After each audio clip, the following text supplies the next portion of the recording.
Welcome to Learning Life Content. Please like, share, comment and subscribe.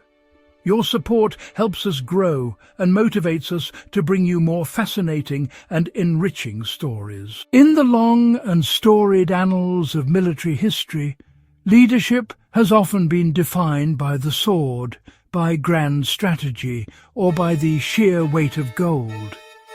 But on a cold day in 47 BCE, the fate of Rome's greatest general, and indeed the future of the Republic itself, would hinge not on a weapon, but on a single, carefully chosen word.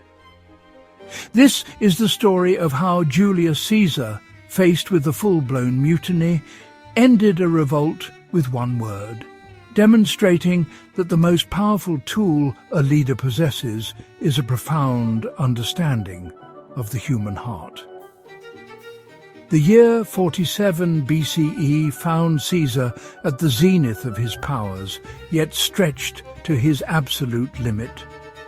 The Roman world was a chessboard of civil war, and he was playing on multiple fronts simultaneously. He had just concluded a whirlwind campaign in the east. In Egypt, he had decisively intervened in the Ptolemaic dynastic struggle, securing a vital grain supply and installing Cleopatra on the throne. From there, he had marched north into Asia Minor.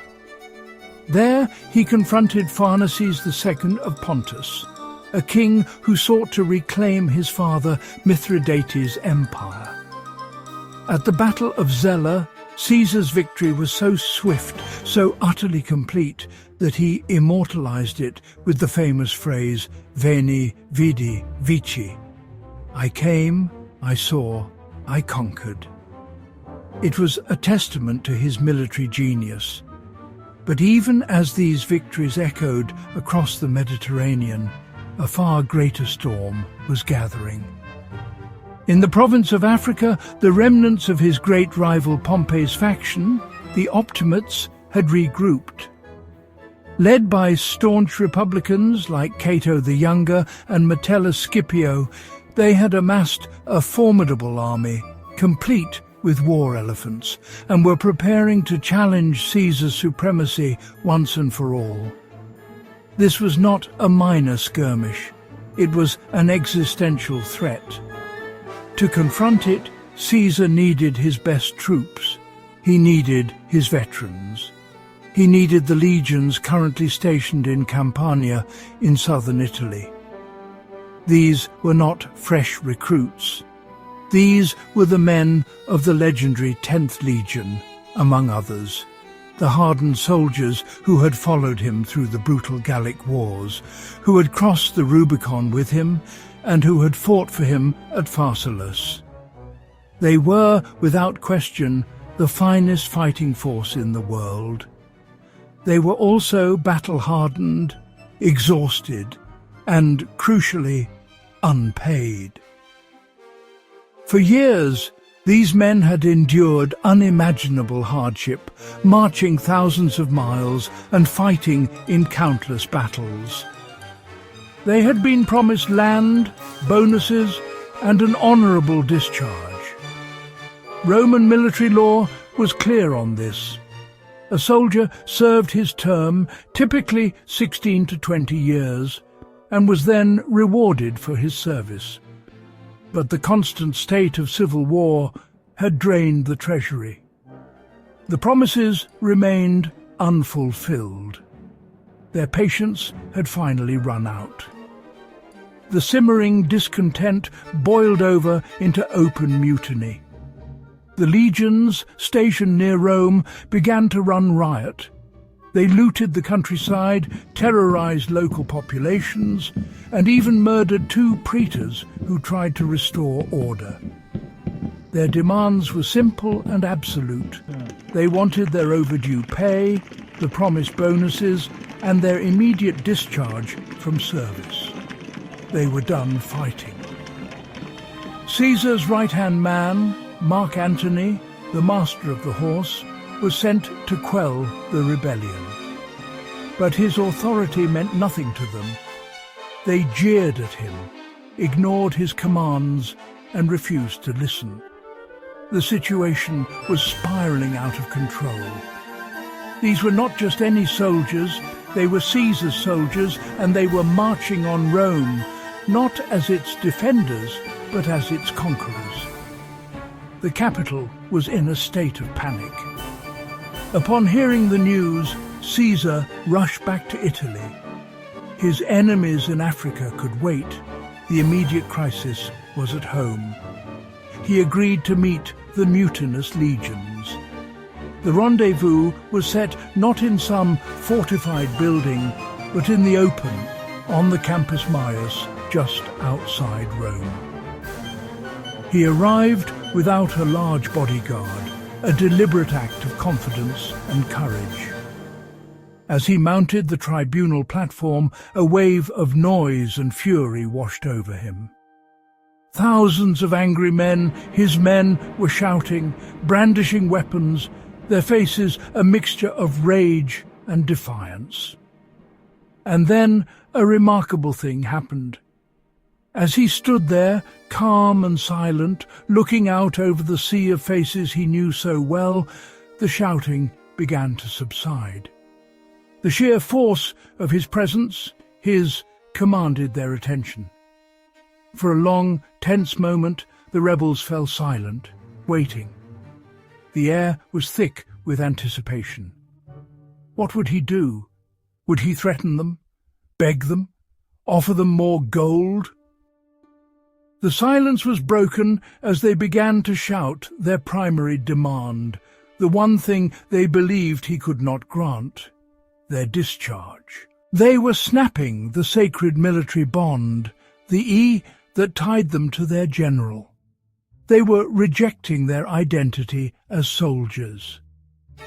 Caesar let them shout, his expression unreadable. When the noise died down once more, he prepared to speak. The entire campaign in Africa and his very life hung on his next words. He answered with a single word: Quirites, citizens.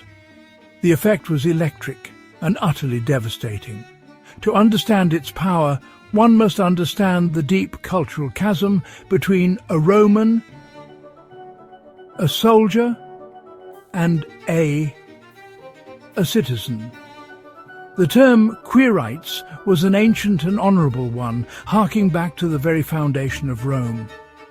It denoted a civilian, a member of the political body of the state. It was a term of respect in the forum, but on a military field, from the mouth of their commander, it was a brutal dismissal.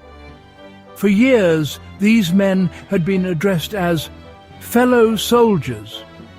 It was a title of immense pride, a badge of honour that bound them together and to their general in a sacred brotherhood of shared danger and glory. By calling them citizens, Caesar was not insulting them. He was doing something far more clever and far more cruel. He was granting their wish. In that one word, he had accepted their resignation. He had legally and rhetorically reclassified them. You want your discharge? You have it. You are no longer soldiers. You are no longer soldiers. You are simply civilians.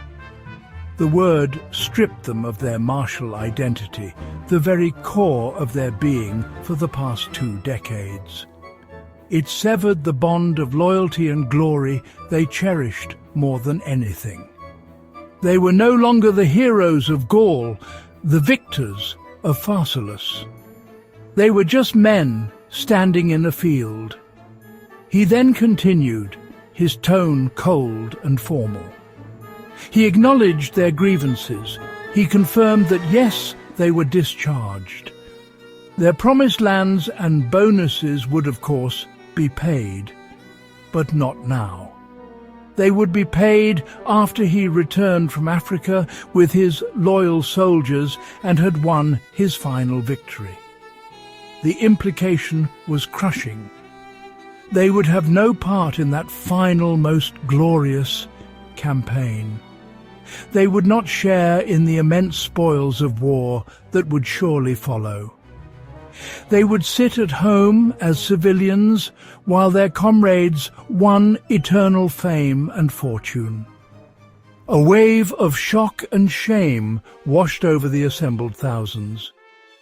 The anger evaporated, replaced by a horrified realization of what they had done. They had demanded to be released from their duty, and Caesar, with a single word, had shown them the hollow reality of that wish. Their identity as Caesar's legionaries was worth more to them than any sum of money. It was their life, their honor, their story, and they had just thrown it away. The mutiny collapsed in an instant. The proud, defiant soldiers broke down. They began to cry out, begging for forgiveness.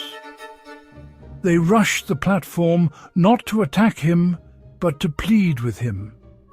They were willing to be decimated, the brutal punishment where 1 in every 10 men would be executed if only he would take them back.